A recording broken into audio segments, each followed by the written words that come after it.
Alrighty, here are my note cards for my speech. Do you remember being on either the giving or receiving end of the schoolyard taunts?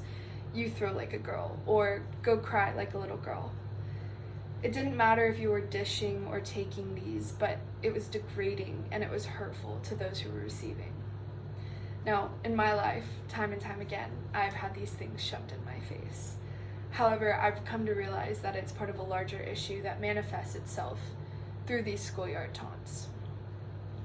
Because of the lack of gender inequality for generations now, there are people on both sides of the argument that there is this inequality in most job fields, specifically in sports and entertainment. I hope to shed light on the history of gender inequality, testimonies from women who have experienced this firsthand, and share statistics that are truly mind-boggling when it comes to this argument.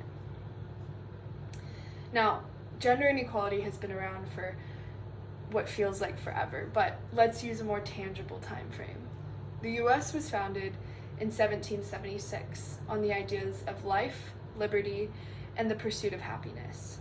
Now, this is a very common phrase in the Declaration, and it's very recognizable, but these three rights were considered unalienable, meaning that they were given to all human beings by their Creator, and that the government was created to protect these rights. Now, it took what feels like forever for women to actually receive these rights themselves. So let's take a look. In 1919, the 19th Amendment was finally passed, which gave women the right to vote. Now, this was 143 years after the founding of our country. 143 years. Okay, let's fast forward. 1963, when the Equal Pay Act was signed. Now, the Equal Pay Act of 1963 was an amendment to the Fair Labor Act, and it protects against wage discrimination based on sex. Now, the EPA, the Equal Pay Act, protects both men and women from this discrimination. Now, we're on the right track, but it's taken years for women to get recognized for things that were considered our God-given rights. Now, you may be asking yourself, okay, so why should I care?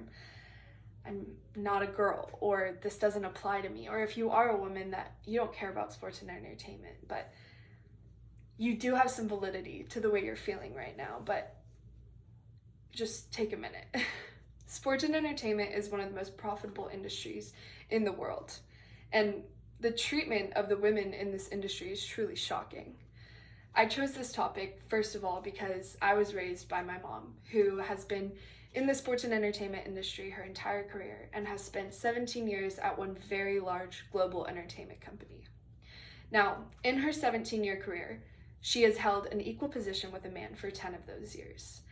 And one day, she asked her coworker to speak candidly with her, and he shared his yearly salary with her. And to say she was shocked would be an understatement. She realized that he was making about $2 to every one of the dollars she was making. Now, Mom's not the only one who has dreams and aspirations of working in sports and entertainment. I, from a very young age, have dreamed of becoming an NFL general manager. But time and time again, I was met with these phrases of football is a boys' sport, or no, the NFL is a boys' club. However, there are women that are continuously making strides to make these statements not true anymore. And it's exciting, but still we have a long way to go. Now, you may be shocked when I say that I'm not a feminist. I am very much an equalist, if that's a word. And I think we truly do have the responsibility to make changes here.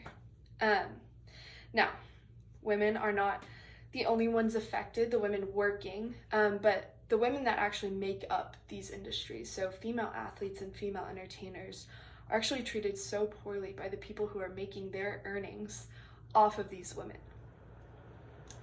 First of all, according to UNESCO, outside the perimeter of major sporting festivals, statistics claim that 40% of sport participants are women, yet 4% of sport media coverage is of women. And of that, women are objectified and demeaned. And according to Paul Lee, Kevin Westcott, Izzy Ray, and Suyash Ravi Parkesh, women have been steadily gaining ground in a number of sports. For instance, the 1900 Olympics was the first Olympics with female participants.